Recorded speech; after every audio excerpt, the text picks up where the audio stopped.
दोस्तों आज हम बात करेंगे फिल्म एक्वामैन की, जो कि एक ज़बरदस्त मूवी है और हाल ही में रिलीज़ हुआ है। तो दोस्तों बिना टाइम गवाए हम चलते हैं सीधे मूवी के अंदर। तो कहानी की शुरुआत होती है यहाँ से। साल 1985 की बात है। समंदर के किनारे एक आदमी रहता है। वो लाइट हाउस में डेली रूटीन के मुताबिक अपने काम कर रहा होता है। यहाँ पर समंदर से आई हुई लड़की की वो जान बचाते हैं, जो कि एटलांटिस की शहजादी होती है। दरअसल एटलांटिस पानी के अंदर रहने वाले बहुत बड़ा शहर का नाम है। ये लड़की वहीं से आई होती है। फिर ये दोनों धीरे धीरे बात करते करते दोस्ती होती है। दोस्ती से प्यार, प्यार से शादी कर लेते हैं कुछ दिनों के बाद। फिर कुछ दिन बाद इनका एक बच्चा हो जाता है और उस बच्चे का नाम आर्थर है। आर्थर के अंदर एक खास पावर था, जो वो समंदर के अंदर जितने भी जीव जंतु रहते हैं वो सभी की लैंग्वेज समझ सकते हैं, उनसे बात कर सकते हैं। अभी सीन सेंस करके हमें ये दिखाया जाता है कि एटलांटियन सोल्जर्स इसके घर में आ जाते हैं। इन सोल्जर्स का यहाँ पे आने का मकसद कि अपने एटलांटियन शहजादी को ये अपने साथ वापस ले जा सके। मजबूरन उसके फैमिली और उसके बेटे को छोड़ के जाना पड़ता है, क्योंकि अगर वो नहीं गई तो उसके वजह से उसकी फैमिली को मार देगा ये लोग। शहजादी एक मास्टर को बोलते हैं, तुम आर्थर को लड़ना सिखाओ, उसको स्किल वॉरियर बनाना सीखो, ताकि उसको तमाम तरीके सिखाओ कि वो लड़ने की ताकत आ जाए, बिल्कुल हमारी तरह बन जाए। आर्थर अब बड़ा हो गया है तो उसको बोलता है कि तुम एटलांटिस वापस आ जाओ, तुम पहला बेटा हो तो तुम राजा बन सकते हो। लेकिन आर्थर सीधा मना कर देता है। वो बोलता है कि मेरे माँ को सिर्फ इस वजह से मारा गया क्योंकि मेरी माँ एक इंसान से प्यार करके शादी की और मैं उसका बेटा हाफ ब्रेन हूँ। मेरे लिए ये बातें बिल्कुल फिजूल है। मैं एटलांटिस कभी नहीं जाऊँगा। यहाँ पर हम देखते हैं कुछ पायरेट्स रशियन सबमरीन को लूट रहे होते हैं और यहाँ पर आर्थर आके इनको बचाते हैं। लड़ाई के दरमियान इस पायरेट्स का लीडर मर जाता है, जिसको आर्थर मारता है, और मरने वाला लीडर का बेटा डेविड वहाँ पे मौजूद होता है। डेविड जब देखता है आर्थर यानी एक्वामैन उसके फादर को मारता है तो वो बदला लेने की कसम खाते हैं। अभी सीन चेंज करके सीधा इसको दिखाया जाता है जिसका नाम ऑर्म है, जो कि एटलांटिस का राजा बनने वाला होता है, और ये आर्थर का सौतेला भाई भी है। ये पानी के अंदर रहता है, यानी कि एटलांटिस के अंदर रहता है। मेन बात ये है ऑर्म पानी के अंदर रहता है और आर्थर जमीन के ऊपर रहते हैं। ऑर्म मुफलिंग किंग से मिलता है, एटलांटिस के आसपास के शहर जो कि पानी के अंदर ही होते हैं। ऑर्म उनमें से एक किंग को कहते हैं कि हमें अपर सरफेस पे अटैक करना चाहिए, क्योंकि वो हमारे समंदर को गंदा कर रहे हैं, पोल्यूशन से भर रहे हैं। लेकिन वो किंग ऐसा नहीं चाहते कि जमीन पे रहने वाले लोगों को अटैक किया जाए। लेकिन वो ये भी देखते हैं कि अगर ऑर्म को बाकी किंगडम के 4 बादशाहों ने सपोर्ट किया तो ऑर्म को ओशन मास्टर का टाइटल मिल जाएगा, यानी कि ऑर्म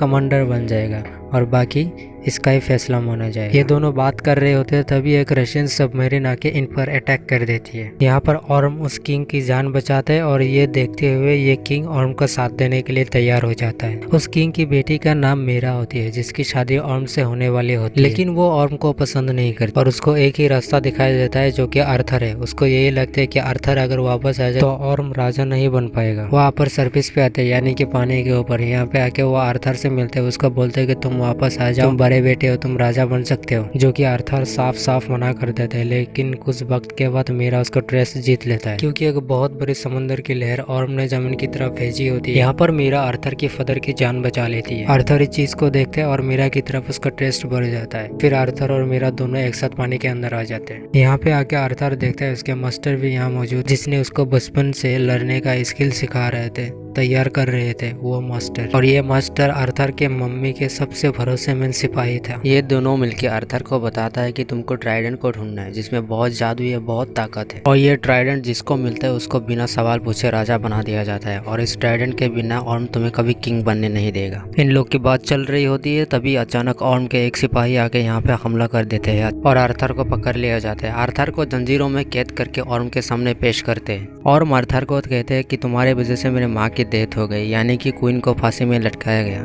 ऑर्म जो कि आर्थर का सौतेला भाई है, वो आर्थर को बोलता है मैं तुमको फिर भी एक चांस देता हूँ, तुम यहाँ से चले जाओ और जिंदगी में कभी पानी में वापस मत आना। लेकिन आर्थर उसकी ये बात नहीं सुनती, वो उल्टा उसके ऊपर गुस्सा हो जाता है और ऑर्म को चैलेंज करता है कि मैं तुमसे फाइट करूंगा। फिर इन दोनों की यहाँ पर लड़ाई शुरू होती है। ऑर्म जो कि उसका अपर एंड है, क्योंकि वो हमेशा से ही पानी के अंदर रहते हैं। आर्थर के लिए ऑर्म को हराना बहुत मुश्किल है। फिर लड़ाई जारी रहती है। फिर आर्थर मरने ही वाला होता है, तभी वहाँ पे मीरा आके आर्थर को बचा लेते हैं। अब ये लोग जिस ट्राइडेंट को तलाश कर रहे हैं उसको हासिल करने के लिए सहारा डिजर्ट पे चले जाते हैं। सहारा डिजर्ट पे ये वही जगह है जहाँ पे ट्राइडेंट को बनाया गया था। यहाँ पर एक होलोग्राफिक मैसेज मिलता है जो इशारा करता है इन लोग को इटली जाना, और वहीं पे इनको कोऑर्डिनेट्स मिलेंगे कि ट्राइडेंट इस वक्त कहाँ है। ट्राइडेंट बेसिकली एक बहुत बड़े निजी की तरह होती है जिसमें बहुत सारे सुपर पावर रहता है। यहाँ पर हमें यह भी रिवील होता है कि वो रशियन सबमरीन जो पानी के बादशाह पर हमला किया था वो इन दोनों का ही प्लान था, और ये दोनों ये प्लानिंग इसलिए कर रहे थे ताकि वो किंग ऑर्म की बातें सुने। फिर ऑर्म डेविड को यहाँ पे कुछ एटलांटियस लेटेस्ट गैजेट दे रहे थे जिसमें बहुत पावर रहता है। फिर डेविड उन गैजेट्स को टेस्ट करने लगता है और टेस्ट करके उनको बहुत मजा आता है। ये गैजेट्स यानी टेक्नोलॉजी सिर्फ उसी के पास होता है जो पानी के अंदर रहते हैं। डेविड ये देख के बहुत खुश होते हैं और ये सोचते हैं कि एक्वामैन को मरने का बदला अब उसका पूरा हो जाएगा। यहाँ पर ऑर्म और एक किंगडम जिसका नाम किंगडम ऑफ फिशरमैन है, इसको यहाँ पर ऑर्म मार देता है और उनको मजबूर करता है कि वो ऑर्म की साथ दे। ऑर्म इनको फोर्स करता है कि तुम जंग की अगली कतार में रहोगे और मेरे लिए फोर्स जमा करोगे। इनके पास कोई रास्ता नहीं होते क्योंकि ऑर्म किंगडम ऑफ फिशरमैन को मार देता है। यहाँ पर हमें डेविड को दिखाया जाता है जो कि ऑर्म की दिए गए कुछ गैजेट को डेविड अपनी तरफ से मॉडिफाई कर और अपने लिए एक सुपर हीरो जैसा सूट बनाता है। डेविड इसका नाम ब्लैक पेंटर रखता है। डेविड इस सूट को पहन के बहुत पावरफुल हो जाता है। और अब हमें यह दिखाया जाता है कि आर्थर और मीरा इटली के अंदर जा रहे होते हैं उन्हीं कोऑर्डिनेट्स के तलाश में, और अचानक ब्लैक पेंटर यानी कि डेविड उन दोनों की बहुत लड़ाई होती है। आखिर में आर्थर डेविड को पहाड़ से नीचे गिरा देता है, लेकिन आर्थर को भी बहुत चोट लगता है। मीरा आर्थर की जख्मों को ठीक करती है और उसको हौसला देते हुए कहती है कि तुम एक किंग बनने वाले हो, तुम इतना कमज़ोर नहीं हो सकते, तुम ताकतवर बनो एक राजा की तरह। और इनसे बचते बचते ये दोनों अर्थ की ऐसी जगह पे चले जाते हैं जहाँ पर जाने के बाद आर्थर अपने माँ को देखता है, यानी कि क्वीन अटलाना, जो कि बहुत सालों से यहीं पर रह रही होती है। जहाँ पर सभी लोग सोच रहे थे कि क्वीन अटलाना की मौत हो चुकी है, लेकिन किसी मकसद से क्वीन अटलाना की मौत नहीं हुई और वो जिंदा है और यहाँ पे बहुत सालों से रह रही है। और अभी ये तीनों आर्थर, मीरा और उसके मम्मी एक साथ मिलता है और ये एक बहुत इमोशनल सीन हो जाता है। अब ये ट्राइडेंट के बहुत करीब है, लेकिन आर्थर को यहाँ से अकेला ही आगे जाना पड़ेगा। मीरा और उसकी माँ ये दोनों इसके साथ नहीं दे सकते अभी। आर्थर अब आगे बढ़ता है ट्राइडेंट की तलाश में। फिर फाइनली उसको एक एंशिएंट ट्राइडेंट मिल जाता है, लेकिन जब उसको लेने के लिए पास जा रहे होते हैं तभी एक लिविएथन उस पर अटैक कर देते हैं। ये लिविएथन इस ट्राइडेंट को बहुत बरसों से हिफाजत करके आ रहे होते हैं। ये लिविएथन बहुत बड़ा होता है, सांप की तरह, और ये आर्थर से कहता है इस ट्राइडेंट को जो भी यहाँ हासिल करने के लिए आए थे मैंने उन सबको मार दिया। जैसे कि हमने शुरुआत में जाना था कि आर्थर के अंदर एक ऐसे पावर होते हैं जैसे कि वो समुद्र के जीव जंतुओं को समझ सकते हैं, उससे बात कर सकते हैं। फिर आर्थर उस लिविएथन को कहते हैं कि इस ट्राइडेंट का मालिक मैं हूँ, इसे लेने के लिए क्लेम कर रहे थे वो लिविएथन से। फिर क्या, आर्थर इस ट्राइडेंट को हासिल कर लेता है। जब ये हासिल करता है तो उसका कॉस्ट्यूम भी चेंज हो जाता है। यहाँ पर ऑर्म के साथ देने वाले किंगडम्स को पता चलता है कि आर्थर ने ट्राइडेंट को हासिल कर ली और रूल्स और कानून के हिसाब से जिसके पास ट्राइडेंट होगा उसी को राजा माना जाएगा। और ऑर्म को गुस्सा आता है और वो बोलता है कि सिर्फ ट्राइडेंट हासिल करने से कुछ नहीं होता,